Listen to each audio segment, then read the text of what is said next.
Ассалаумағалейкум, құрметті оқушылар. Біз бүгін математикалық сауаттылықтың 14-36 нұсқасын қарастырамыз. Нағыз ұбт-да келген, былтырғы 2017-те келген нұсқа. Енді қараңдар. Бірінші есепте мынаның заңдылығын анықтап, сұрақ белгісінің орнындағы санды табуымыз керек.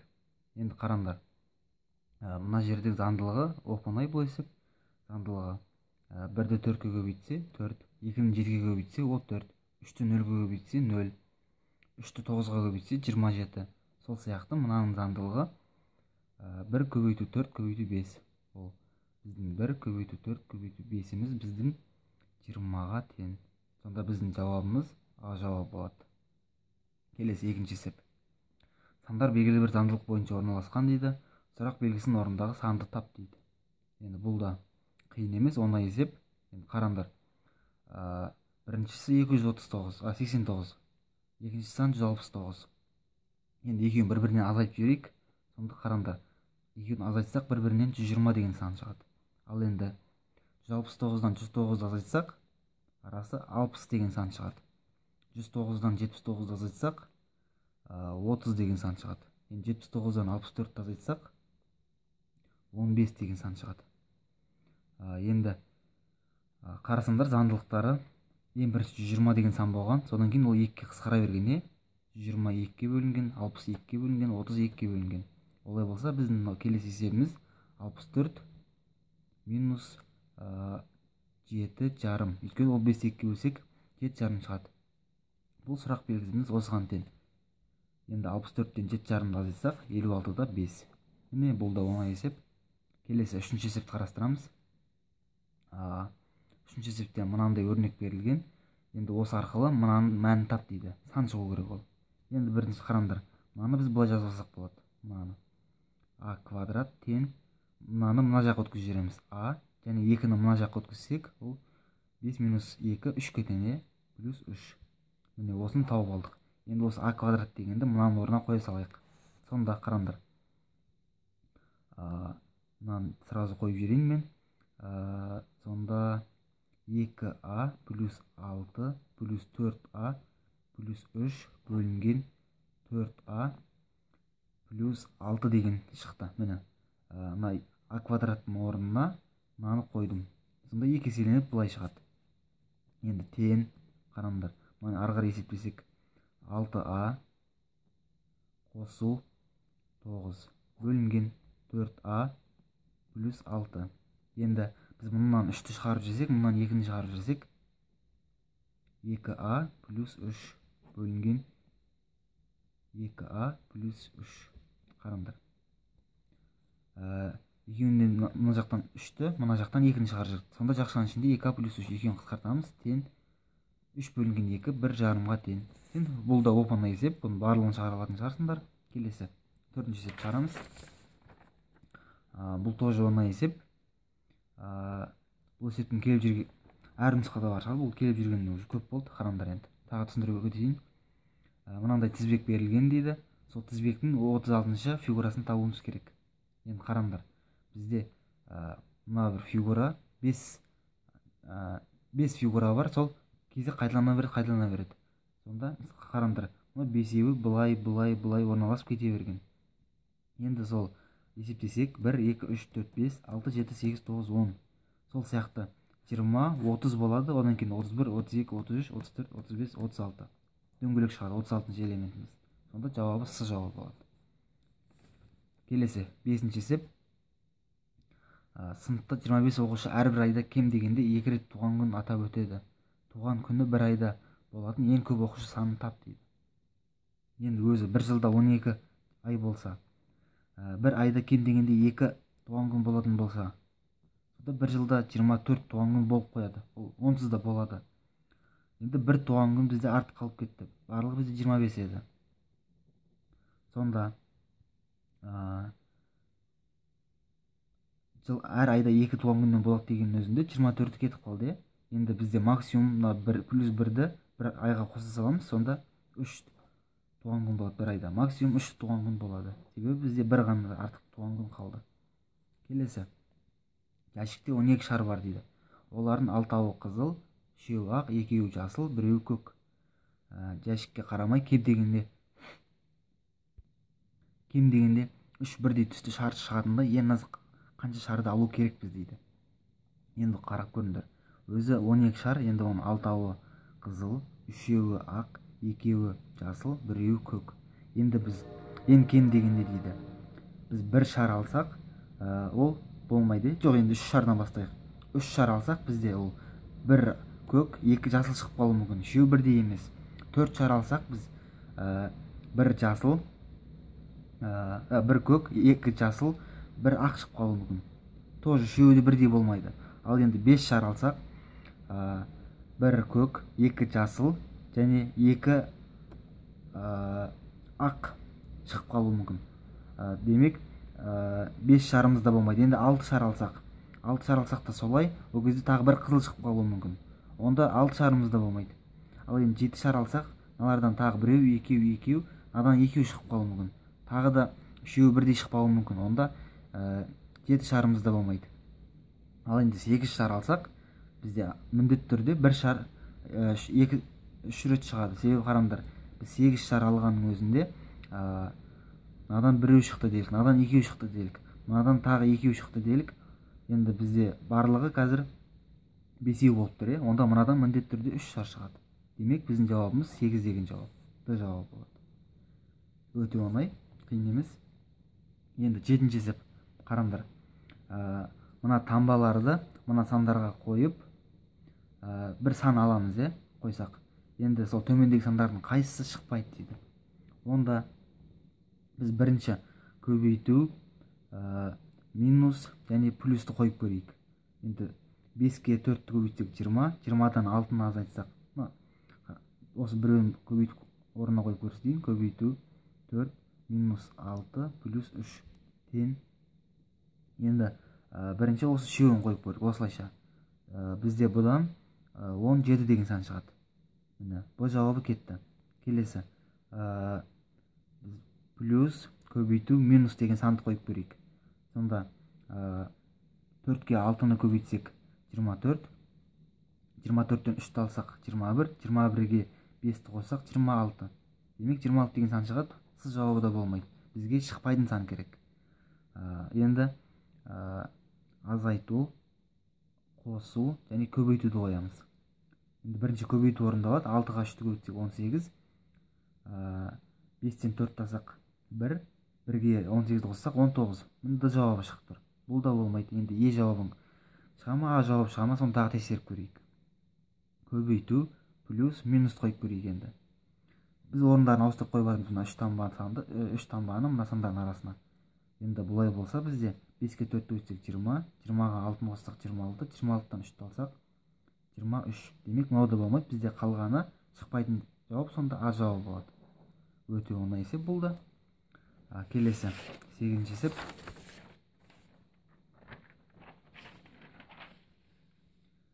Қараңдар, 8-ші есепте мынандай екі өрнек берілген. Осы жұлдызшаның орнындағы таңбаны тап дейді бізге амалда. Мысалға, жұлдызшаның орнына көбейту или азайту или қосу бөлуді қойсақ, мынаған тең болады ма дейді. Тең болады, сол жұлдызшаны табуымыз керек. Үш бұрышты. Енді біз мынаны дұрыстап жазып алайық. Мына үшеуін көбейтсек А квадрат көбейту Б болады. А квадрат көбейту Б. Мынаны жазсақ тең мына санға.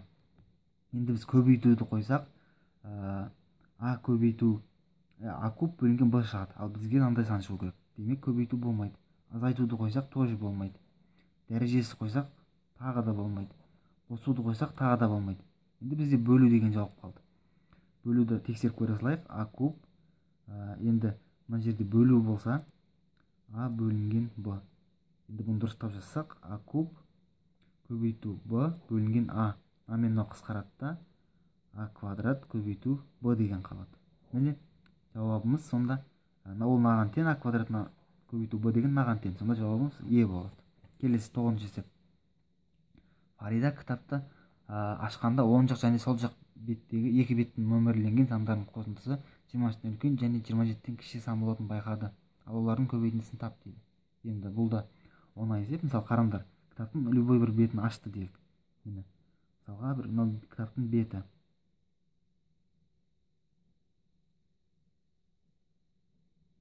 Енді мына жерде сан, мына жердегі сан екеуі бірдей болады. Мысалы мына жерде 10 деген сан болса, мына жерде 11 деген сан.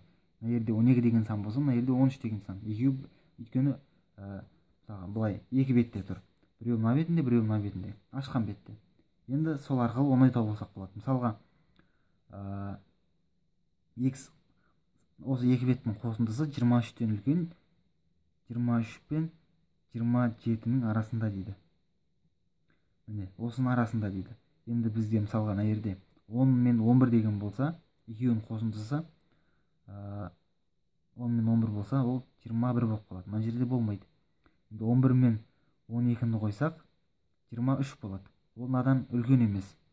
Олай болса, 12 мен 13-ті қойсақ, 25. Міне 25 деген сонда бұл жерде 12-ші бет пен 13-ші бет екен. Енді осы екеуінің көбейтіндісін тапсақ, 156. Оңай есеп болды. А жауабы. Келесі 10-ші есеп. Кітаптың беттерін нөмірлеу үшін 501 цифр пайдаланды. Осы кітапта барлығы неше бет екенін анықта дейді. Енді бұл формуланы жаттап алған шығарсыңдар. 189 плюс x ден мына санды қоямыз. 501. Енді қараңдар, білмесіңдер, тағы түсіндіріп өте кетейін. 189 деген ол бірінші беттен 99-шы бетке дейінгі цифрлардың саны. Ал мынау 100-ші беттен басталатын цифрлардың саны. Енді екеуін қосқанда бізде 501 шығып тұр. Сонда біз 100-ші беттен басталған цифрлардың санын табуымыз керек. Сонда бұл жерде x-тен 312. Енді біз 100-ден былай қарай 3 таңбалы сан болғандықтан 312-ні 3-ке бөлеміз. Сонда 104 деген цифр шығады. 104 сан бар. 100-ден былай қарай. Енді 99-ға 104-ті қоссақ, 203 деген жауап шығады. Міне жауабы осындай. Келесі 11-ші есеп. AG кесіндісі 6 бірдей кесіндіге бөлінген дейді. Олай болса, CG бөлінген AC-ді табуымыз керек. Енді оңай есеп. Мынаның бәрін 1 деп есептеп алыңдар. Енді CG деген біздің мына жері бұл 4 кетен. Ал енді AC дегеніміз, AC ол мына жер. Бұл 2 кетен. 4-ті 2-ке бөлсек 2. С жауабы. Өте оңай есеп болды. Келесі 12-ші есепті қарастырамыз енді. 36 дан үлкен, 71-ден кіші деген М теңсіздігі берілген. Егер теңсіздігі дұрыс болғанда дейді, А санына еселік болатын барлық М сандардың нешеуі болады дейді. Енді бізге айтып тұр, М көбейту 6 36 мен 71-дің арасында жату керек. Сонда қанша М беруге болады дейді. Енді біз 6-ға 6-ны қойсақ, бұл жерде жатпайды. Онда біз 6 көбейту 7 42, 6 көбейту 8 48, 6 көбейту 9 54, 6 көбейту 10 60, 6 көбейту 11 66. Енді бізде тура міне, енді 6-ға 12-ні көбейтсек 72 болып кетеді. Бұл жатпайды. Сонда бізде мына теңсіздіктің арасында осы М деген сандар біздің мыналар. Сонда біз 5 М деген сан беруімізге болады, бүтін сан. Сонда жауабымыз Б жауап болады. Келесі 13-ші есеп. Сыныпта 6 ұлдың орташа бойы 1 метр 24 сантиметр. Исламның бойы олардың ең кішісі 1 метр 4 сантиметр. Қалған 5 ұлдың орташа бойы қандай болады дейді. Енді бұл орташа деген арифметикалық ортасы. Сонда қараңдар. Бізде 5 бала бар. 6 бала бар. Саған 6-шысын ислам деп алайық. Ислам. Сонда осы 6-ауын біз қосып, соны 6-ға бөлгенде бізде 1 метр дегенен 100 сантиметр ғой, соны 124 дейік. 124 шықты. Сонда қараңдар, біз жалпы біз x деп алсақ, соны 6-ға бөлгенде бізде 124 шықты. Сонда біздің x-іміз 744 кетен. Міне барлық 6 баланың жастарының қосындысы 744 кетен. Енді біз содан исламды алып тастап соны 5-ке бөлеміз. Біздің жауабымыз сол керек бізге. Енді қазір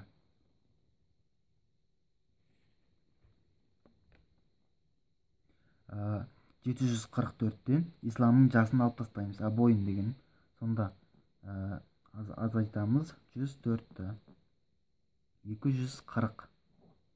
Енді біз исламды алып тастадық, енді бізде 5 бала қалды. 5 баланың арифметикалық ортасы, солардың жастарының қосындысын 5-ке бөлеміз. 240-ты қазір 640 деген, 640-ты 5-ке бөлеміз. Мына 7 ғой. Сонда 640-ты 5-ке бөлсек, бізде 1-де 128 деген жауап шығады. 128 дегеніміз ол 100 метр 28 сантиметр. Сонда 1-де 28 метр. Жауабы А жауап болады. Келесі 14-ші есеп. Фермер алмаста сыйымдықтары 15, 16, 18, 19, 20, 31 литр болатын 6 ыдыс бар. Олардың бірі қаймақпен толтырылған, қалғандары айранмен немесе сүтпен толтырылған. Алмастың айтуы бойынша сүттің көлемі айранға қарағанда 2 есе көп дейді. Онда қаймақ неше литр ыдысқа салынған дейді.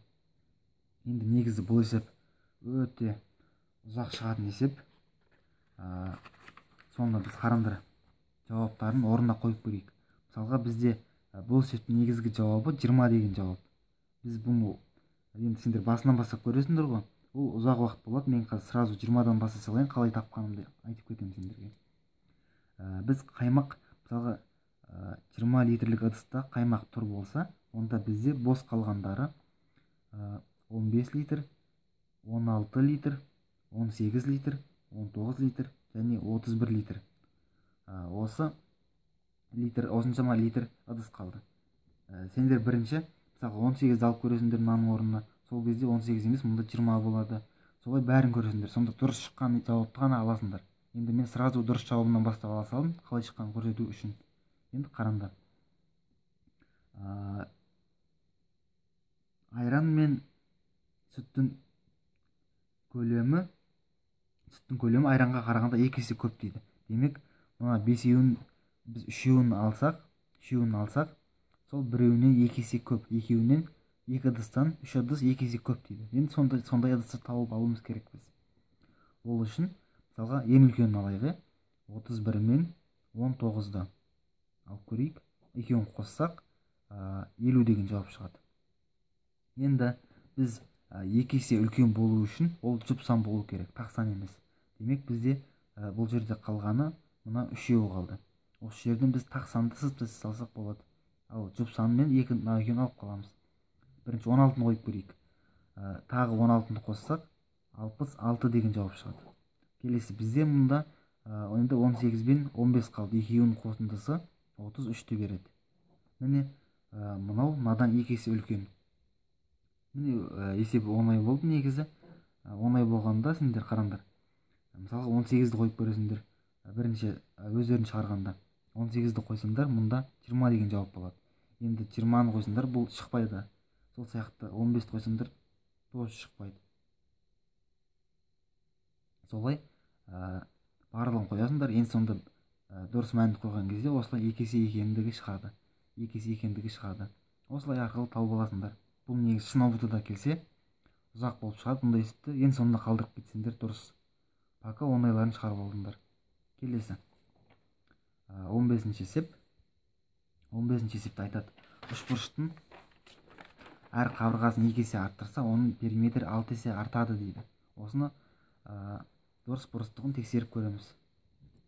Енді үшбұрышта периметрі x плюс x плюс x-тен 3x-қа тең. Енді әр қабырғасын 2 есе арттырса дейді. 2x плюс 2x плюс 2x-тен 6x. Оның периметрі 6 есе артады дейді. Біздің периметріміз енді 6 есе емес, 2 есе ғана артты. Демек, біздің бірінші берілген тұжырымымыз дұрыс емес. Келесі екінші. Егер шеңбердің диаметрін 2 есе арттырса, оның ұзындығы 4 есе артады дейді. Енді шеңбердің ұзындығы өзі L-тен 2 πr. егер шеңбердің диаметрін 2 есе арттырса дейді, енді бұл пи д деген сөз. L2 диаметрін 2 есе арттырса, 2 пи д болса, оның ұзындығы 4 есе артады дейді. Міне біздің ұзындығымыз 4 есе емес, 2 есе ғана артты. Демек, екінші тұжырым да дұрыс емес. Үшінші, егер дөңгелектің диаметрін 3 есе арттырса, оның ауданы 6 есе артады дейді. Енді дөңгелектің ауданы S-тен пи көбейту d бөлінген 2-нің квадраты тен пи d-нің квадраты бөлінген 4. Міне осыған тен. d бөлу 2 дегеніміз r деген сөз, r квадрат. Ал S2 тен диаметрін 3 есе арттырса дейді. Енді пи көбейту 3d бөлінген 2-нің квадраты тен 9d бөлінген 2. 9. Біздің жауабымыз 9 есе артты. S1, S2, S1-імізден 9 есе артты. Сонда, ал мұнда 6 есе артады дейді. Демек, үшінші тұжырымда дұрыс емес. Сонда біздің жауабымыз бұрыс деген жауап. Ол жауабы. Келесі. 16-шы есеп.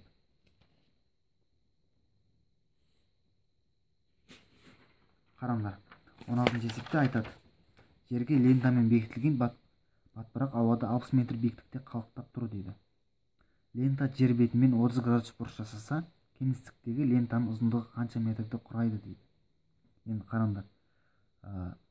60 метр биіктікте мынаны батпырақ деп аламыз, мынаны жер деп аламыз. Салбырап тұр, қақтап тұр. Лента жер бетімен 30 градус бұрыш жасайды дейді.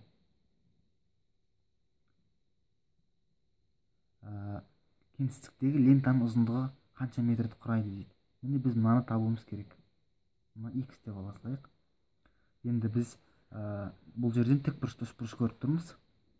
Синустар теоремасын қолданып x-ті таба саламыз. Мына жеріміз біздің 60-қа тең.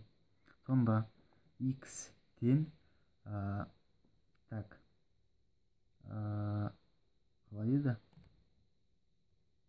X 60-ты біз синус 30 градусқа бөлеміз. Мына x табу үшін. Сонда 60-ты синус 30 градусымыз біздің 1 бөлінген 2-ге тең. Сонда 120.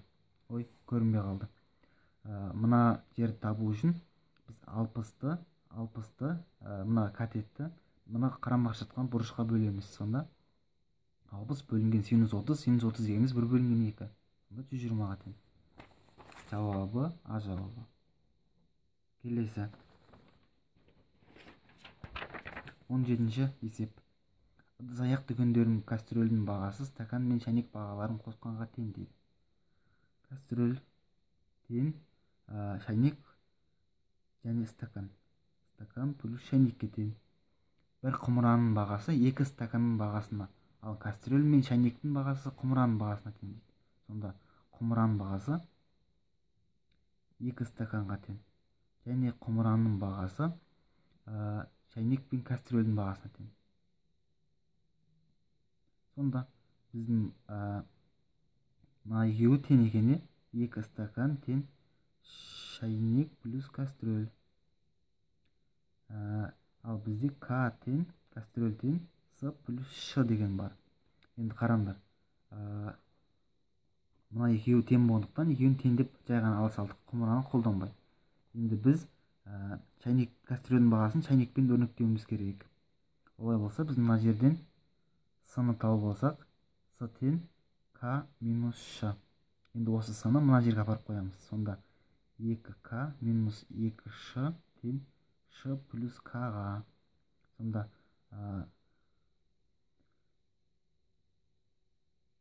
Ш-ны К-ны мына жаққа өткіземіз, Ш-ны мына жаққа өткіземіз. Сонда К тең 3 шәйнекке тең. Кастрөліміз біздің 3 шәйнекке тең. Сонда Е жауабы болады. Келесі 18-ші есеп. Суретші Сәрсенбаев бір айда 42 сурет салды. Олардың 17-сінде орман, 29-ында өзен, 13-інде орман да өзенде салынған. Қалған суретте түсініксіз бейнелер бар. Қанша түсініксіз сурет бар дейді. Енді бұл да оңай, қиын емес, қараңдар. Бұлай және былай сызамыз. Мынау орман, мынау өзен, ал мынау түсініксіз сурет дейік. Енді орманның суретінде қанша? 17 сурет бар екен. Ал 29 өзені бар екен. Екеуінде 13 бар екен. Екеуінде де 13. Барлығы 42. Енді бізде айтады, мына түсініксіз сурет табуымыз керек дейді. Енді қараңдар, бұл жерде бір суреттерде орманында, өзенінде суреті бар. Және араласқан 13 сурет бар тағы дейді. Онда біз толық орман мен өзеннің суретін табу алу үшін 17-ге 29-ды қосып 13-ті азайтып тастаймыз. Қараңдар. 17 қосу 29 минус 13. Сонда тең 4, 33 деген жауап болады. Міне бұл орман мен өзеннің суреттерінің қосындысы 33-ке тең. Енді 42-ден 33-ті алып тастасақ, біздің түсініксіз суреттеріміздің саны шығады. 9-ға тең. Е жауабы. Келесі. Айару су температурасын төмендеуін әрбір 5 градус сайын жазып отырды. Келесі кестені құрды дейді. Судың температурасы 85-тен 75-ке дейін төмендеу үшін қанша уақыт кетті дейді. Енді бұл да оп-оңай, қараңдар. 85-тен 75-ке дейін. Міне 85-тен 75-ке дейін. 85-тен 80-ге дейін 4 минут 18 секунд, 80-нен 75-ке дейін 6 минут 5 секунд. Енді кеткен екен. Осы екеуін қоса саламыз жай ғана. Сонда 10 минут 23 секунд деген жауап шығады. Екеуін қоса салсақ. Сонда жауабы С жауабы. Келесі 20-шы есеп. Қараңдар. Исмаил 100 және 50 теңгелерді қағаз бетіне қойып, айналдырып сызып шыққанда екі шеңбер пайда болды. Мысалға 100 теңгеден мынандай үлкен, 50 теңгеден мынандай кішкентай шеңбер пайда болды. Үлкен шеңбердің ұзындығы 2πr дейді. Кіші және үлкен шеңберлердің радиустарының қатынасы 2 бөлінген 3-ке тең. R бөлінген R тең 2 бөлінген 3-ке тең дейді.